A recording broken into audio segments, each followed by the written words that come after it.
Do you enjoy the harvest of Missouri through food, fuel, or fiber? Interested in strengthening your community or making a difference in the lives of others? You're in the right place. This is Stand for Ag with Missouri Farmers Care. Join us for thoughtful conversations around the intersections of farmer, rancher, and consumer interests. Grab a seat, press play, and join the conversation. This episode of Stand for Ag has been presented in partnership with the Missouri Fertilizer Control Board, a proud sponsor of the Missouri Leopold Conservation Award. The board administers Missouri fertilizer law and pursues nutrient research and educational programs to ensure the implementation of practices that optimize nutrient use efficiency, ensure soil fertility, and address environmental concerns. Their program, Show Me Nutrient Stewardship, encourages nutrient management to protect soil resources and increase production for generations to come. Learn more at mofcb.com. Welcome to another edition of Shop Talk with Missouri Farmers Care. My name is Darrick Steen. I am the Environmental Director for the Missouri Corn Growers Association and the Missouri Soybean Association, and I'm going to be the host for today's Shop Talk edition. I have with me two other individuals here with me. I'd like for them to introduce themselves, and then we'll get on with our conversation. Hi, I'm Clayton Light. I'm the Conservation Programs Manager for Missouri Corn and Missouri Soybean. And I'm Adam Jones. I'm Conservation Specialist over at MFA Incorporated. Well, I think today what we're going to do is we're going to talk a little bit about the conservation story of Missouri agriculture.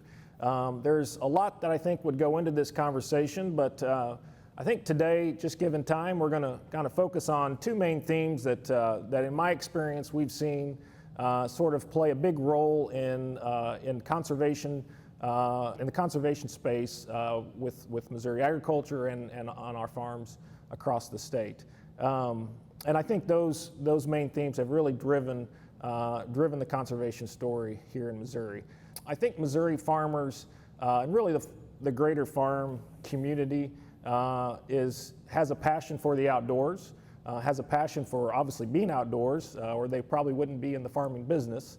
But Missouri farmers have a passion to leave their land in better shape than they received it. And I think that's an overriding theme that really helps drive decision making on the farm, especially as it relates to conservation.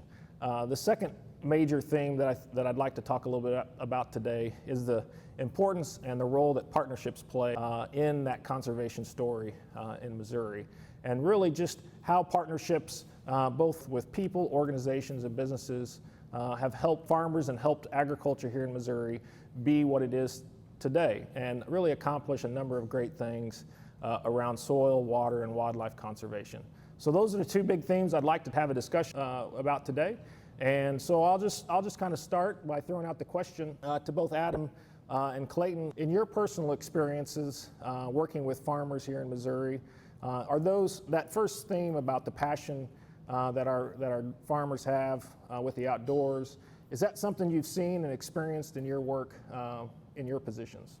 I might back it up and just kind of give a little bit of a background about kind of my role with Missouri Corn and Missouri Soybean. Is being the conservation programs manager, I kind of work a lot with outreach and education related to anything conservation. Also working in the just conservation space. So just recently started here back in January, so still fairly new. Before that, I was working for the conservation department as a wildlife biologist. So kind of had some experience working with private landowners in two different sections, the ag section now and more of the private land conservation space before. But yeah, that is definitely something I have noticed with my days as a wildlife biologist, is people would approach us trying to work on their land and they want to do the best thing. They got a passion for it, but maybe they just don't know the best thing to do. So typically landowners will say, well, I just need to leave my property alone.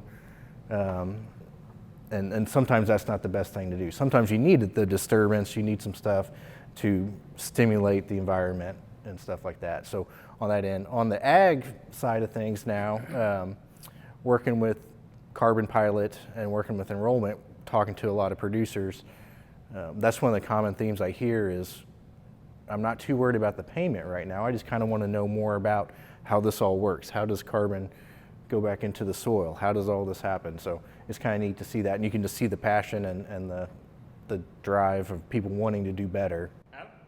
Yeah, no, we're blessed in Missouri with a pretty incredible baseline, I feel like, as far as conservation and agriculture space.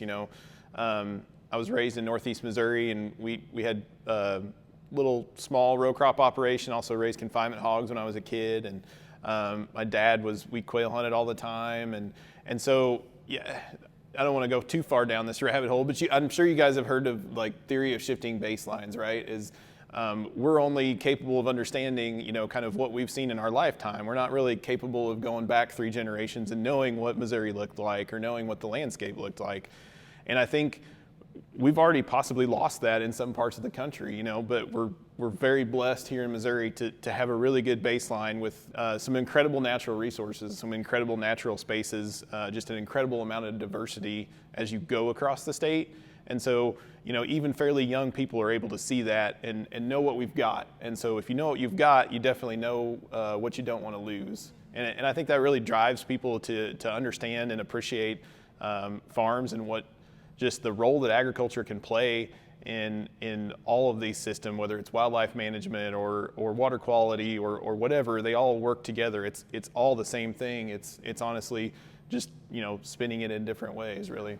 Yeah, I can confidently say that farmers and just, sort of people that live and work on the farm and in rural communities, they're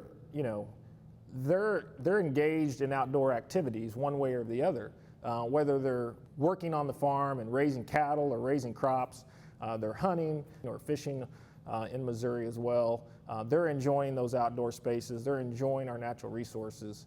And I think that in general they feel like on their own farm, that's something they value, and it's something that they want to improve on and protect, just like everyone else wants to that may not be involved in farming. So I think people lose sight sometimes of the fact that our farmers are outdoor people too, and they want to see the birds, they want to see the turkeys, they want to see the deer, they want to see those wildlife pieces as well.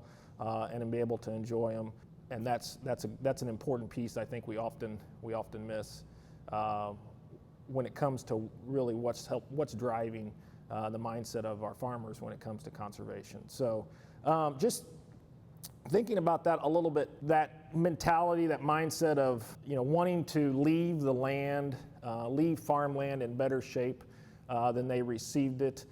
Just kind of speaking from my experience, I come from a farm. I grew up on a farm. I still farm myself, or at least try anyways. But my dad was a turkey farmer. My grandfather was a turkey farmer. My dad still farms turkeys. And I will assure you, my grandfather farmed turkeys a lot different than my dad does today. When I grew up as a little bitty kid around my grandpa, we had turkeys out on range, as we would call it, which meant we had probably 10,000 turkeys out on a 5-acre field. That's not seen anymore, and there's reasons why we don't do that anymore. That wasn't good for the land. We now obviously raise them in barns in an environmentally controlled atmosphere. But I think the same principle applies in the row crop arena too. Adam, what kind of changes have you seen in the row crop space just over that 1 or 2 generational time frame? Yeah, that's a good question, and there's all kinds of them, right? And they all play into kind of the just general resource stewardship that we've talked about. I can remember as a kid we would rent a no-till drill from our neighbor and plant some of our ground. And my mom's family, not to throw Illinois under the bus, but they were from Illinois, and her dad would come just absolutely ridicule my dad for no-tilling soybeans. This was in the 90s, and when not everybody was doing that, I just thought, no, that could never work.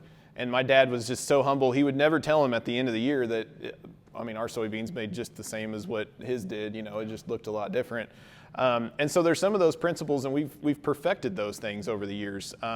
Just the equipment upgrades and things like that have just allowed the scalability of all that.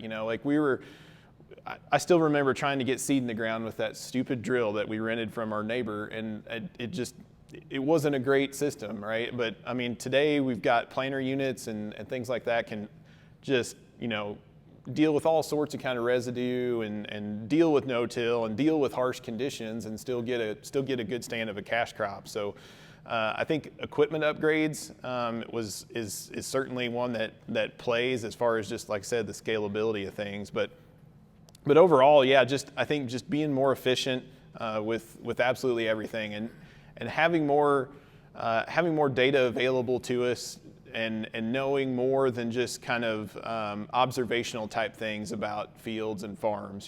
We always knew that, well, maybe this wasn't as good over here, maybe this was better over here, but we never really had the data to back those things up, and just the ability now that a grower has to just collect data from every pass across the field, know exactly what our inputs are, exactly what we're pulling off of those acres, and just leads to more, thought-based decision-making on the farm as a whole. So. Yeah, and I think, ultimately what that allows is for growers to, and I use this word or this phrase, continual improvement. It allows them to continually improve each and every year. So they can see, with the amount of data that we can collect now, we can see each year sort of where, how far we've come, where we were last year, and know sort of where to precisely make some targeted improvements each and every year on a given field or on a given farm. And that really has allowed that continual improvement sort of approach to work well with our tools and technology we have today. Missouri Soybean did actually we sort of commissioned, we asked the University of Missouri to do a climate report that sort of looked at what has been the positive contribution that Missouri farmers and Missouri agriculture has had on climate over the last 10, 20, maybe even 30 years. So there's been a lot of negative attention about agriculture's impact on climate, but the fact remains is there's been a lot of positive contribution too. And one of the key takeaways, and that report is available to the public on our Missouri Soybean website. It was produced by Ray Massey at the University of Missouri. One of the key takeaways from that report for me was that carbon footprint of Missouri farms has actually been decreasing steadily, really for the last 10 or 20 years. Well, yeah, agriculture, like every other industry, does emit carbon. It emits carbon dioxide. It emits nitrous oxides and methane as well. The rate at which we're releasing those has gone steadily down as related in relation to production. So our production efficiencies have increased substantially, which has caused our general rates of emissions to actually go down. And if those trends continue, and there's no reason to believe that they won't,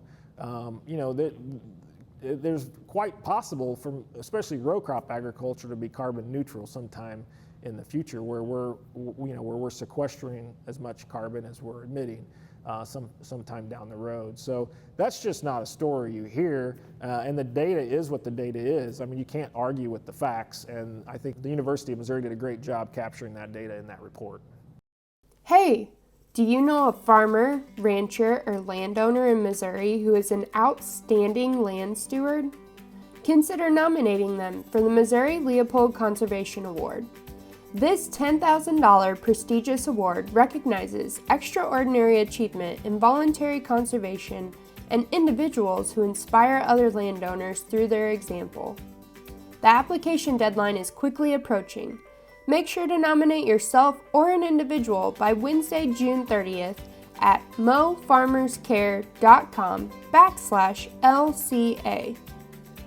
The Missouri Leopold Conservation Award Program is made possible thanks to the generous support of Sand County Foundation, American Farmland Trust, Missouri Farmers Care Foundation, Missouri Soybean Association, Missouri Soybean Merchandising Council, and the USDA Natural Resources Conservation Service.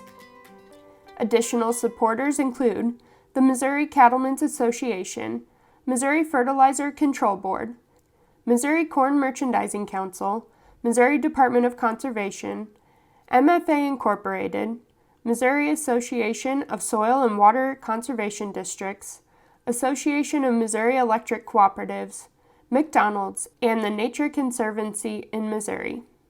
Well, let's pivot just for a second and talk a little bit about what I sort of consider sort of the second big theme or the second big concept that I think has really, particularly in Missouri. I mean, I'm pretty proud of Missouri. It's where I grew up. I think this is a particular area Missouri has shined for many years, and this is around the idea of partnerships. You know, it's a lot easier to get things done when you have other people at the table to help. And the power of partnerships, I think, has really been instrumental in Missouri, and is instrumental in helping drive conservation across all of Missouri agriculture. And certainly, you know, the three of us who work for organizations that have a mission to both further conservation and further Missouri agriculture, partnerships are important. We all partner together on projects and share resources, and it just generally helps get things done quicker and more efficiently. So, you know, I think that's been important. I think without those partnerships, we may not be where we are today. So, just kind of kicking that off to you guys. What, you know, just in your experiences, in your roles, how important have partnerships been to the projects that you're working on or that you've worked on in the past? I mean, to start off, my position with Missouri Corn and Soybean is a partnership position. So not only is it Missouri Corn, Missouri Soybean, but there's funding from Missouri Department of Conservation and NRCS for my position. So that's a four-way partnership. And with that, we have common goals of getting conservation practices on the ground in Missouri with that. So that's a big part of it. And like I said, education's a big part of it. So a lot of that can't be done with just one person or one organization. You know, the partners are really helping. You can reach more audience that way. So very, very beneficial. You know, with our Missouri Carbon Pilot. Right. The three of us right here have been working very closely with that, along with ESMC, which is Ecosystem Service Market Consortium. So anyways, working together with MFA, Missouri Corn, Missouri Soybean, to do those kind of things just reaches a large audience. So it's very, very helpful. Yeah, similar to Clayton, you know, I have a partnership position with MFA Incorporated. I mean, we are a private member-owned ag retail, ag wholesale, and so you'd ask, why would somebody like that have somebody on staff that you know, that works with conservation practices in agriculture? And so same deal. You know, I've got a partnership position with the Missouri Department of Conservation and the Natural Resources Conservation Service, or USDA for Missouri. And just a really unique partnership there. We're actually work for ag retail, but I'm available to our growers and also to our employees to advise on conservation practices on farms, and get all sorts of different calls and questions, and super fun stuff. But again, I think it's just a prime example of how good we have it in Missouri, and they're, you know, in order to create good partnerships, you got to have partners that exist within the state to come to the table. And luckily, you know, in Missouri, we've got, again, like member-owned ag retail. We've got the commodity organizations. You know, we've got our Fish and Wildlife Agency. We've got NRCS. We've got DNR. We've got well-funded agencies and government partners, and we have willing and able private organizations that are able to come to the table, and together you really, when you take something out there into the landscape, it's way more perfected. You know, I think if one of us came up with some idea or some project individually and took that out into broader agriculture in Missouri, it probably would still need a lot of tweaking. And I think just in the background, it allows those ideas to come out you know, a lot more wholesomely formed. So. Yeah, I think, you know, there's a lot of advantages of partnering with other groups. For one thing, just forging those relationships. It's Missouri Corn and Soybean partnering with a municipal organization and working with sort of a city group on some goal. And that helps form new relationships and helps create bonds and helps just generally educate a new audience about farming. And really it's a two-way street. It helps us get more educated about what's going on in non-farming communities and in cities, if you will. So there's a lot to be gained, I think, with working with other groups, especially ones that that may be a little bit different than the groups that we have represented here. There's a lot of great examples, I think, in Missouri's, certainly in the last 30 years, that where partnerships have really defined the conservation movement in Missouri. And I think one easy one to rattle off very, very quickly is just our Parks and Soil Sales Tax, which has been around for nearly 30 years or more. It's a dedicated sales tax that helps fund the soil and water conservation program here in Missouri, as well as state parks program. And that was a partnership. That was a lot of different interest groups coming together, agreeing that there was some challenges that need to be solved. And even though some of those groups may have had some political differences, they all agreed on similar goals around the challenge.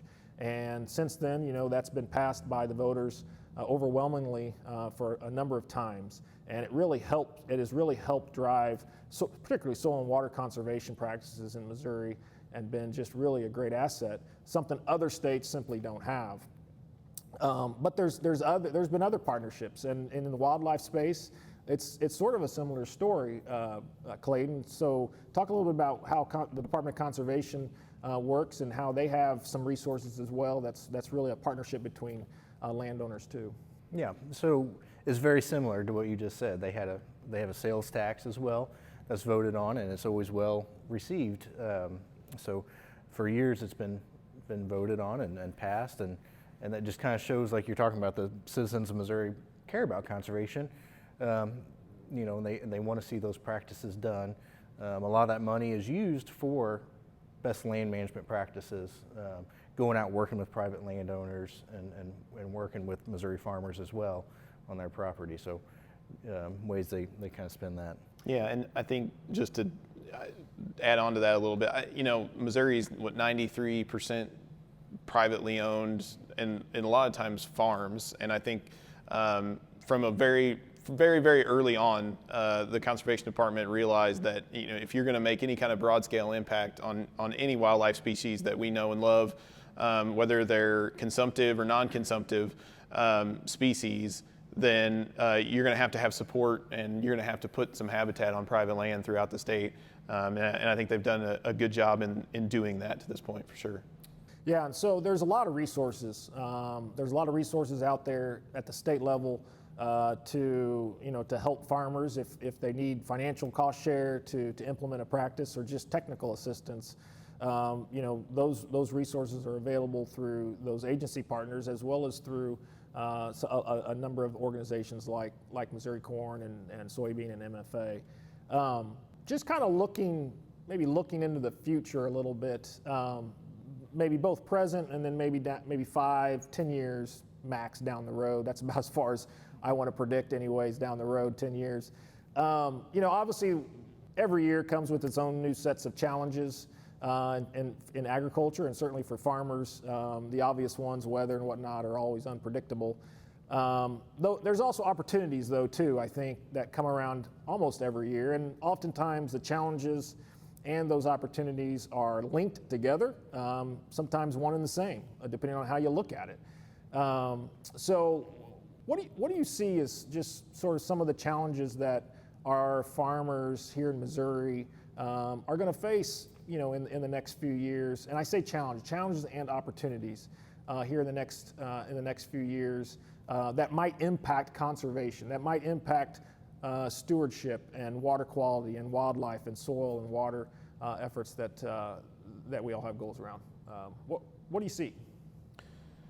I think I try to be an optimist to the best of my ability. So let's start with an opportunity. I really think, Clayton mentioned our carbon pilot earlier. I honestly see, or would like to see, and I see moving forward, climate change honestly is an opportunity for agriculture, and especially conservation practices related to agriculture, because any kind of climate change mitigation involves carbon sequestration, yes, to some degree it involves a reduction in emissions, but a lot of carbon sequestration. And I think we all know that a lot of the conservation practices that we kind of live and breathe and see implemented and implement on a daily basis sequester a ton of carbon and preserve a ton of water quality assets within the state. So I really see climate change and everybody's focus on mitigating that honestly as an opportunity for production ag, really. And I think that's how we ought to look at it. Yeah, it's easy to look at the negatives on some of that stuff, but really there's spin it to where there's some positives. And going on to that a little bit too, as there may be more regulations coming and stuff like that potentially, look at positives out of that, like potentially biodiversity credits could be something of the future, talking with water quality and carbon credits. So, if there's more regulations, there may be ways to put that on the ground in different ways and still get, a little bit of credit and payment for the farmers out there with that kind of stuff. Yeah, certainly right now there's a lot of talk about farmers and agriculture being able to fill a role to help address some of the climate goals that that the federal government or that at the U.S. level that are being set. Maybe even internationally, farmers may have a role to play. So far, that seems to be all positive. There seems to be it's going to be a voluntary sort of approach, which is certainly the way we would like to keep that. And I think you're right. I think farmers do have an opportunity to really play a positive role in addressing some of the climate-related questions and challenges that are being posed right now. And that's a challenge because those climate-related impacts may impact farmers directly as well. But there's also the opportunity, I think, even financial opportunity for them to play a part. So that's obviously a big one, I think, in front of us for farmers, and something all three of us are elbow deep in right now with our carbon pilot. We've got a current pilot going on with Ecosystems Market Consortium, ESMC for short, and which is an opportunity for farmers in North Missouri to enroll in and sort of test the waters in a carbon pilot, carbon credit market. And there's some other cool things that are in the works as well, not really about carbon, but as Clayton mentioned, about sort of wildlife and biodiversity and being able to capture the value that farmers are creating on their farmland around wildlife habitat and being compensated for that benefit. So it sort of follows that carbon market type of approach, except in the wildlife habitat space. So lots of new and creative and innovative things, I think, on the horizon there that really will be pretty interesting and fascinating to see to fruition on Missouri farmland wildlife. And I agree with you, Adam. I think we have a lot of growers, a lot of farmers in Missouri, both on the crop and the animal in the animal space, that have an amazing story to tell. And we know that there are some current recipients of the Leopold Award here in Missouri are prime examples of that. We've got 3 or 4 of those already on the books, and they've had a great story to tell. But I know there's more out there, right? We know there's growers and farmers out there doing a lot of great things around soil and water and wildlife conservation. And the Missouri Leopold Award, I think, is a great avenue to really communicate that out. And for the farmer that gets selected, it's a great financial offer for them too, as they get a nice little financial award to go along with it if they're the selected farmer. So we know that Leopold Award application deadline is coming up here at the end of June, and certainly would want to encourage growers and farmers to look at that seriously if they think they're a worthy recipient for it. So.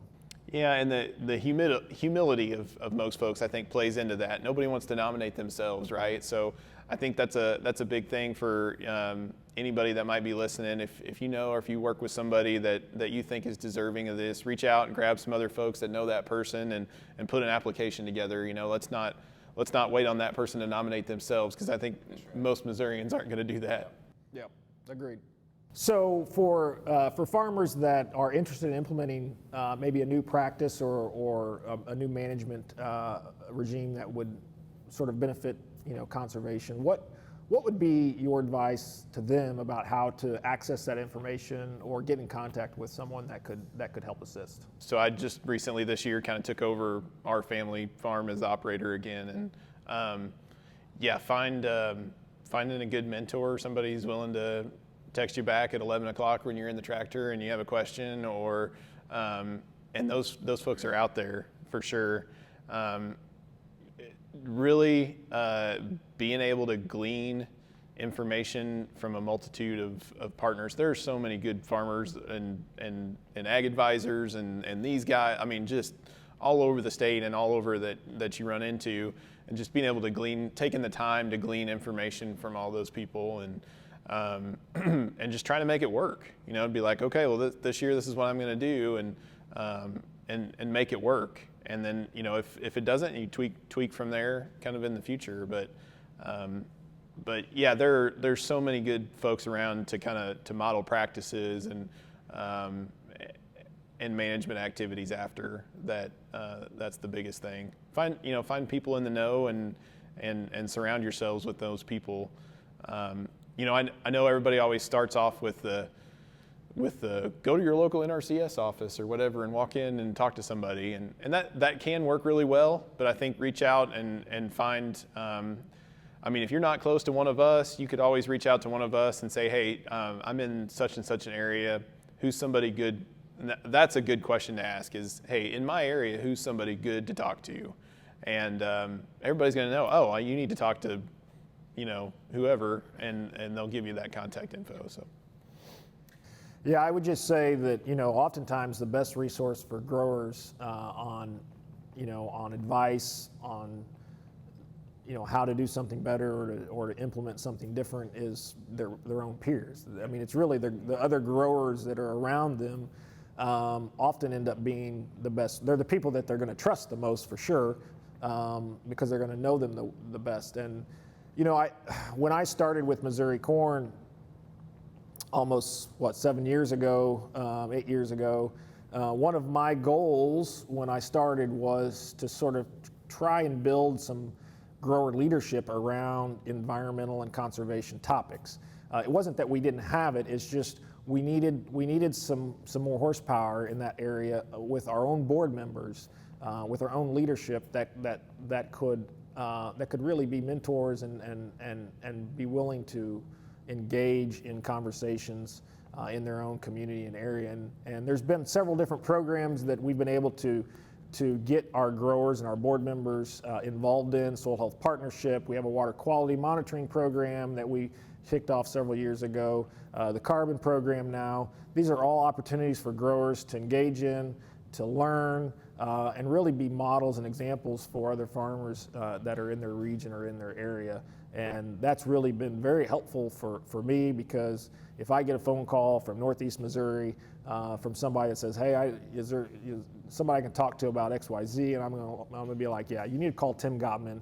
He knows how to do this. He's been doing it for a number of years, and he'll be willing to talk to you. So, yeah, I think Adam's right. There are some governmental partners that'll be good resources as well.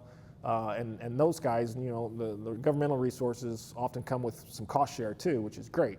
But really, I think a lot of the growers that are around them are also going to be good resources. Yep. Yeah, and the cost share is a horrible maze, and it's not its own fault, I guess, that it is that way. But you almost need somebody that can take the information that somebody's giving you and know kind of the direction that they want to go, and then point them in the right direction cost share wise, because it's so confusing to go in there first and what program do I need to be in, and what it's just it's a mess. So honestly, having somebody who's familiar with some of that that can have a conversation up front and say, you are a really good candidate for this, or I would try this the first year, and then if you want to move on, this is probably the direction you need to go. And you'll get a lot further talking to a lot of those agency partners if you know a little more background on the programs and can speak their language, if you will, a little bit.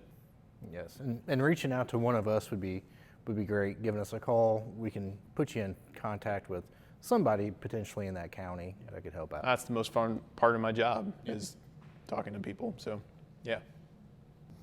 Well, I appreciate both of you coming in and sitting down for this conversation. Hopefully we've provided some thoughts and perspectives that are of interest to the audience. And yeah, we'll look forward to working with you here in the future. For sure. Thanks, Darrick. Thank you for joining the Stand for Ag podcast with Missouri Farmers Care. We're excited to bring you new stories each week. We as agriculturalists have a lot of stories to tell. Stories of resilience, grit, and stories of families that are united by their passion for agriculture. Each week, tune in for a new episode and join the conversation.